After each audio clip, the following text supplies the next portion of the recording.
starting with stories, and we're focusing on the anthrax updates. Officials of veterinary services have vaccinated livestock in Wega, a community near Sandema in the Upper East region, to control a possible outbreak of anthrax. The action follows the death of about 69 sheep from anthrax infection on Monday, July 22. The animals have since been buried. A director of veterinary in the region said although the infection is not widespread, they have ensured that no one consumed meat from the infected animals. In April this year, there was a similar outbreak of the disease in Boko, West District of the region. Now, although it was contained, there were no reports of the sale of anthrax-infected animals to people outside the district. Anthrax is a life-threatening infectious disease that normally affects animals, especially ruminants such as goat, cattle, sheep, or horses. Now, the disease can be transmitted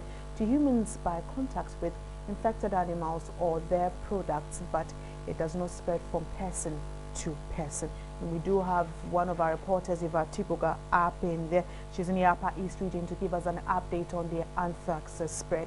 Hello, Eva, and thanks for your time. Can you hear me, Eva? I can hear you, please. Now, what is the latest on the anthrax infection in the Upper East region? Yeah, last week, the region experienced outbreak of the disease, which was fast spreading. But at the moment, we spoke with the quarantine officials from the Ministry of Food and Agri, and what they tell us now is since then they've not recorded any confirmed or any.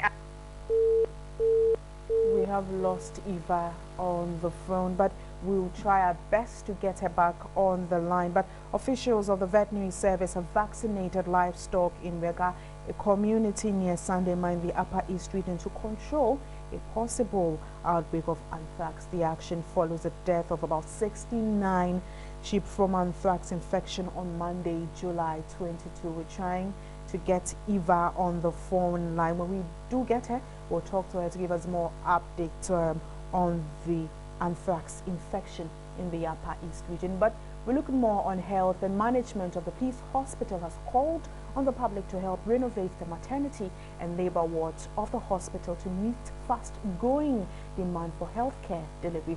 Public Relations Officer of the hospital, ASP Julian Albing, made a call when Deloitte & Touche handed over a refurbished children's ward to the hospital administration. The police hospital in Accra has over the years been useful to not only serving and retired police personnel, but members of the general public as well. Infrastructure at the various units and departments of the hospital have witnessed little or no expansion over the period, resulting in frequent congestions. The facility was recently overwhelmed when health workers in public health centers across the country embarked on an industrial action. The maternity, labor and children's wards, for instance, were overstretched such that not even the conversion of other facilities into temporal wards was enough to reduce the pressure. Deloitte & Touche, a financial consultancy firm, has adopted and refurbished the children's ward, complete with television sets, new beds and other facilities. The 30,000 cedi benevolence formed part of the company's contribution to society on this year's Impact Day. ASP Juliana Obeng was grateful for the gesture, but insisted the facility requires more. There hasn't been any other organization that has come in since the beginning of the year to do this kind of work that Deloitte & Touche has come to do at the children's ward, and so we take the opportunity, we seize the opportunity to call on organizations, to call on other philanthropists, to call on individuals, to call on all those who are concerned to come in to do some help for us.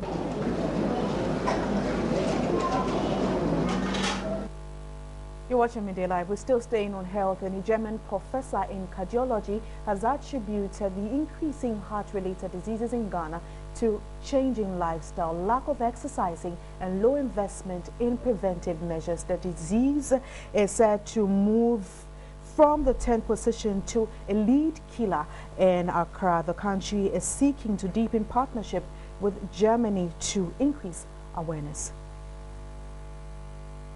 Cardiovascular disease and other chronic non-communicable diseases are on the rise in Africa. Reported cases in Accra alone showed an increase from being the 10th most frequent cause of death in 1966 to the #1 cause of death for the period between 1991 and 2001. A report on the disease in 2012 found little change as efforts to address the burden is being hampered by low funding and weak governance. The objective of strengthening the existing Ghana-German cooperation of cardiologists is to seek solutions to the situation. A visit by Professor Johan Waltenberger is to create a platform for experience sharing with the Ghanaian counterpart with the view to improving cardiology practice in Ghana. We have seen a sharp increase in heart disease between 1950 and 1975 in Europe. This was the post-war period, the standard of living increased, people were exercising less, and these are situations that some countries in Eastern Europe and in the rest of the world are currently faced with. The situation changed with the introduction of preventive measures, with education of the population, and with the introduction of heart catheterization programs in the hospitals.